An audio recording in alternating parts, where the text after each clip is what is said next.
सीधी सी बात ये समझो कि कुछ पाने के लिए कुछ खोना पड़ता है, और सबसे बड़ी बात कि बहुत बड़ा कुछ पाने के लिए त्याग करना पड़ता है, और जब तक त्याग नहीं करोगे तब तक कुछ भी मिलेगा नहीं। अब सुनो, सोचो, अगर सुनीति ध्रुव को जंगल में न जान देती, अगर सुनीति ध्रुव जी को भगवान का मार्ग न बताती, तो आज यहाँ हम बैठ करके आपको ध्रुव जी की कथा नहीं सुना रहे होते। तो कहने का भाव ये है कि बच्चों को बनाने में और बच्चों को बिगाड़ने में सबसे बड़ा हाथ उनके माँ बाप का होता है। माँ चाहे तो बच्चे को भक्त बना दे, और माँ चाहे तो बच्चे को राक्षस बना दे। लेकिन आज के कलयुग में भक्त बहुत कम माताएं बनाती हैं, लेकिन राक्षस सब बनाती हैं।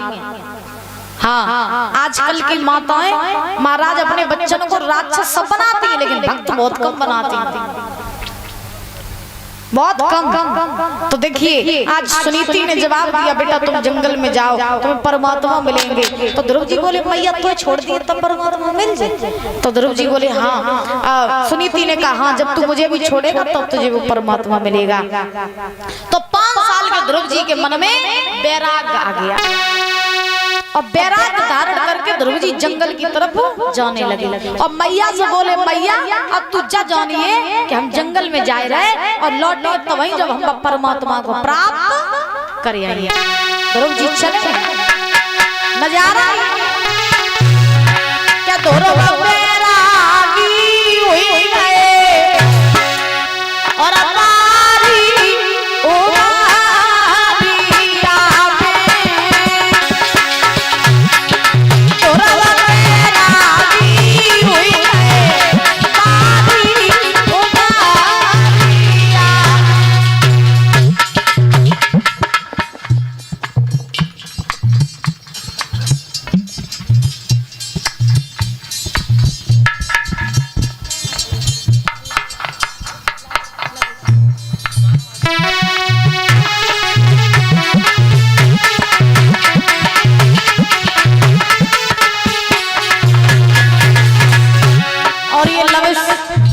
छोटा बेटा माला पहना करके 201 रुपए देकर के सम्मान कर रहा है, और 21 रुपए से हमारे स्टाफ को सम्मान कर रहा है। बहुत बहुत धन्यवाद है। कामना करेंगे बच्चे की लंबी आयु होती है, बल बुद्धि विद्या बढ़ती रहे।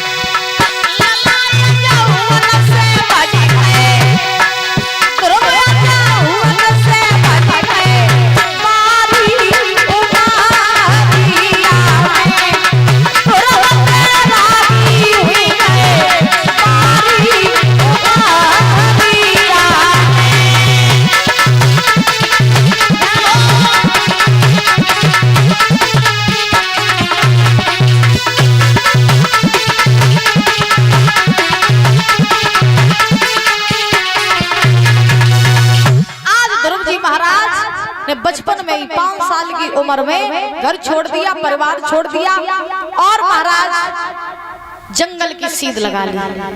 जब जंगल की सीध लगाई तो उत्तानपाद को पता चला कि ध्रुव अवध छोड़ करके ये जंगल में जा रहे हैं।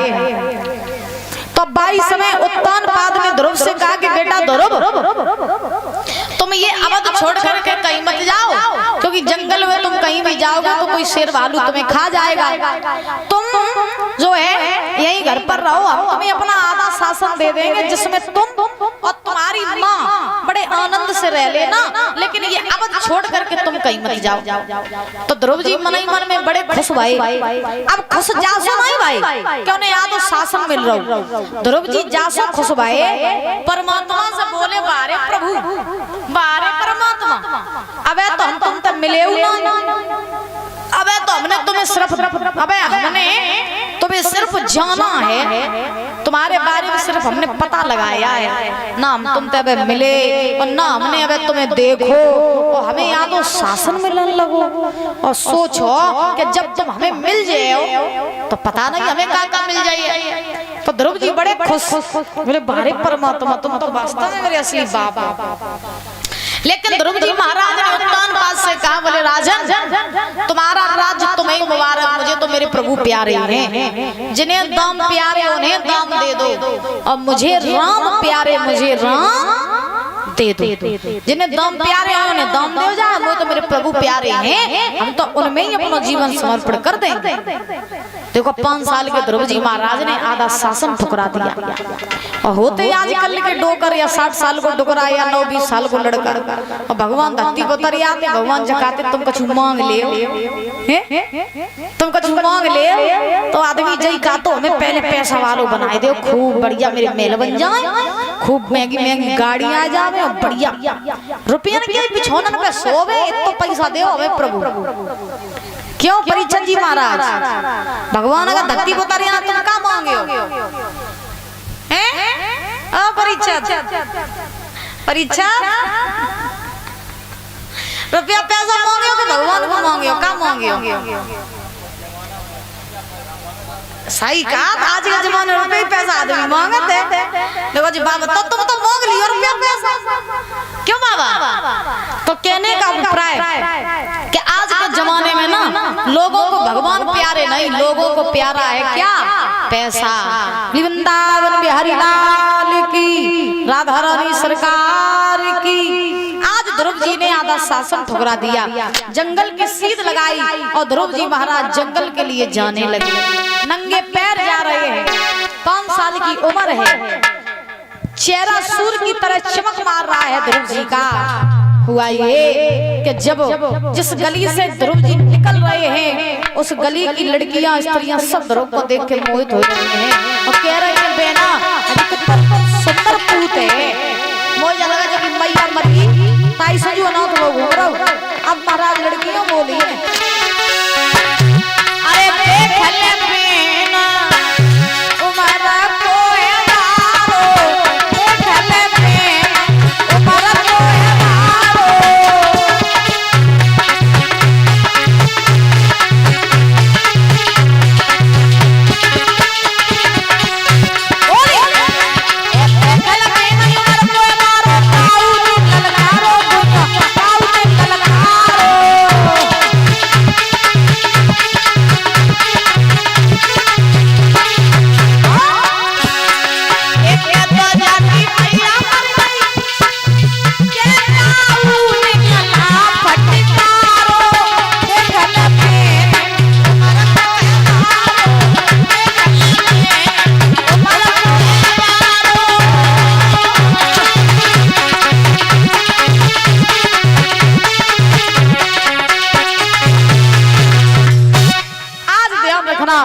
सब लोग हैं जो हैं ध्रुव जी का स्वागत कर रहे हैं, ध्रुव जी के दर्शन कर रहे हैं, जा रहे हैं ध्रुव जी महाराज। और सुनीति ने ध्रुव जी को 5 साल के अपने बच्चा को और अकेलो लड़का कहाँ भेज दो? जंगल में। और काय के लिए भेजो कि जा तुम्हें परमात्मा की प्राप्ति होगी। तो ध्रुव जी चले गए महाराज। तो हम बता रहे थे कि माँ चाहे तो बच्चे को बिगाड़ दे और माँ चाहे तो बच्चे को सुधार दे, लेकिन आजकल माताएं कहाँ मानती हैं ये सब बात। जब जो खुद सुधरी नहीं है तो भाई बच्चों को कहाँ सुधारे? क्यों? अब आज के जमाने में पहले के जमाने में जमीन आसमान का फर्क हो गया है। पहले की माताएं पढ़ी लिखी नहीं हुआ करती थी, लेकिन वो बच्चों को अच्छे संस्कार दिया करती थी, मंदिरों में ले जाती थी, पूजा पाठ में लगाती थी, खुद पुजारी होती थी। अब आजकल तो आप जानते ही हो कि बच्चा अगर रो रहा है तो उसे अच्छे संस्कार नहीं देंगे, फोन पकड़ा देंगे, लो बेटा कार्टून देखो फोन है, फोन में आप फोन में कार्टून दिखाती है माता बच्चों को। फिर कार्टून नहीं देखा वो बड़ो हो जाएगा, और जब बच्चा कार्टून देखा बड़ो हो फिर ले लिया तुम्हें कार्टून नहीं बना। फिर कुन्ना में मूड पकड़ के बैठी रहो कि लड़का बहुत बिगड़ी भाई, जो दिखाओ सो बनो। क्यों? जैसा दिखाओगे बच्चा वैसा ही बनेगा। एक बात बता दे परीक्षित जी महाराज आपको, माताओं की एक बहुत बड़ी गलती होती है। जैसे घर में लड़का है, एक है, अकेला है, तो अकेले का लाड़ बहुत होता है। अब जैसे अकेला लड़का है तो माताएं सोचती हैं, जैसे कोई गलती भी करके आए तो माताएं सोचती हैं कि अकेला है, बड़ा होगा तो अपने आप सुधर जाएगा, अभी ना मारो, लग जाएगा। फिर बड़ा और फिर बड़ी बड़ी गलती करके आता है, फिर वो गलती करते करते बड़ा हो जाता है। फिर जब बड़ा होता है फिर वो कंट्रोल से बाहर हो जाता है। फिर माँ बाप क्या सोचते हैं, अब ये नहीं मानेगा तो ऐसा करो, अब इसकी शादी कर दो, घरवाली आएगी तो खुद इसे सुधार लेगी। जब अम्मा बता नहीं सुधार पाओ तो घरवाली का सुधार लेगी। वो तो बेचारी पराई जी आई है, पैदा करो तुमने, सोचने वाली बात है। पैदा किया तुमने लड़के को और सुधारेगी दूसरी, क्यों जी? तो देखो जब एक हम पौधा लाते हैं घर पे, उसे लगाते हैं तो उसकी अच्छे से सिंचाई करते हैं, निराई करते हैं, उसकी देखभाल करते हैं, तभी तो पौधा जब धीरे धीरे बड़ा होता है फिर वो अच्छे फल हमें देता है। क्यों देता है? क्योंकि हमने वो अच्छी तरीके से उसकी देखभाल की है, इसलिए वो बड़ा होकर के हमें अच्छे फल देगा। और पौधा लाओ और बस उसे छोड़ दो, ऐसे ही देखभाल ना करो तो फिर हमें कहाँ तो फल लगे, फिर तो ऐसे ही मुरझाए मुरझाए से फल लगे। वैसे ही जब बालक जन्म लेता है ना तो वो एक पौधे के समान होता है। तो माँ बाप का फर्ज ये होता है कि उस बच्चे की अच्छे से सिंचाई करें, अच्छे संस्कार डालें, अच्छे गुण डालें। देखो बच्चों को पाल तो हर कोई लेता है, परीक्षा दी वाला, लेकिन हर माँ बाप अपने बच्चों की परवरिश नहीं कर पाते हैं। पालने में और परवरिश करने में जमीन आसमान का फर्क होता है। पाल तो हर माँ बाप लेते, पल तो हर बच्चा जाता है, लेकिन परवरिश हर बच्चे की नहीं हो पाती। ठीक है ना? एक चोर था, तो एक चोर था, बहुत चोरी करता था, चोरी के साथ साथ फिर वो महाराज बहुत बड़ा डकैत बन गया। तो जब वो डकैत बना तो काफी उसने महाराज मर्डर भी कर दिए चोरी के पीछे, धन के पीछे। तो पुलिस ने उसे पकड़ लिया और दादा जब पुलिस ने उसे पकड़ा उसे जेल में डाल दिया, और जेल में डाला गया तो उस लड़के को फांसी सुना दी गई। बड़े ध्यान से सुनना, लड़के को सुना दी गई फांसी। अब लड़के को जब फांसी सुनाई गई चोर को, तो जब फांसी वाला उसका दिन आया तो पुलिस वालों ने कहा भैया आज तू फांसी पे चढ़ जाएगा, तो तेरी कोई आखिरी इच्छा हो तो तू बता दे, वो इच्छा तेरी पूरी की जाए।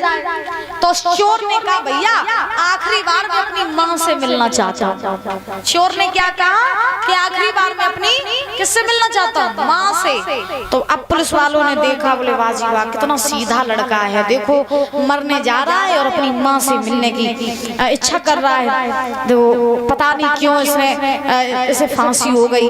अब क्या हुआ, उसकी माँ को बुलाया गया, उसकी माँ को बुलाया गया तो लड़के की माँ लड़के के सामने खड़ी हो गई। अब जैसे माँ सामने खड़ी भाई तो पुलिस वाले ने चोर पे कही लो तुम्हारी माँ आ गई, मिल लो इससे और कुछ बातें कर लो। तो चोर जैसे अपनी माँ के सामने ठाड़ो भो तो वह चोर ने अपनी मैया को देख के बके मुंह पे थूक दो।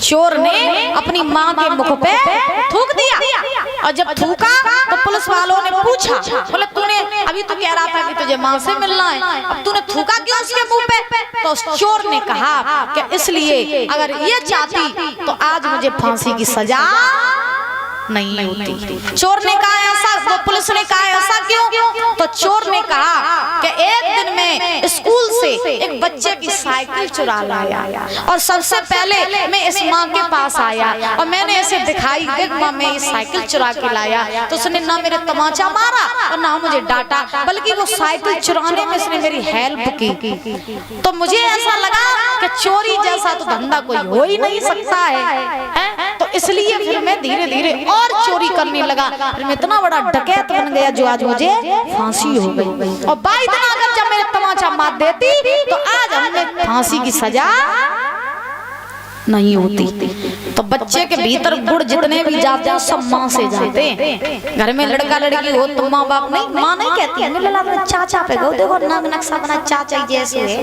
मैं लला की कांत बनाए पापा जैसे लगे, देखो तो कितना सुंदर बनाए पापा पे गो। तो एक बात हम आपको बता दें कि बच्चे के भीतर गुण ना उसके बाप के होते हैं और ना ही उसके खानदान के होते हैं। बच्चे के भीतर गुण हमेशा उसकी माँ से आते हैं। बोली वृंदावन बिहारी लाल की, बोलो राधे राधे, जोर से बोला और जोर से, बहुत सुंदर। आइए ताली बजाते हुए